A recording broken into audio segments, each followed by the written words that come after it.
மச்சான் வா மச்சான், டீ குடிக்க போவோம்டா. போடாங்கட்டு என்ல 1 ரூபா கூட இல்ல. 10 ரூபா இருந்தாலும் பரவாயில்ல மச்சான், வாடா போவோம். டேய் சுத்தமா இல்லடா. அழுக்கா இருந்தாலும் பரவாயில்ல மச்சான், கூட்டு போடா. வண்டியா செலவு பண்றாங்க. நம்ம கேட்டா 1 ரூபா இல்ல 2 ரூபா இல்லைன்னு வள்ளலாறு மாதிரி பேசுறாங்க. இருப்பா, அப்பா கால் பண்றாரு. நீ குடு.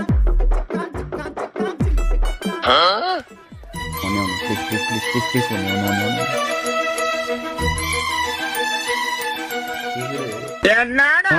ஈரல்ல போட்ட குண்டை இவன் ஈரல்ல போட்டிருந்தது, இஞ்சி டீயாவது குடிச்சிருக்கலாம்.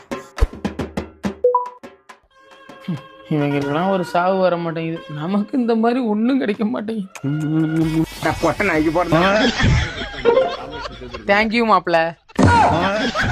வீட்டு கண்ணு குட்டி என்னோட மல்லு கட்டி ஏமா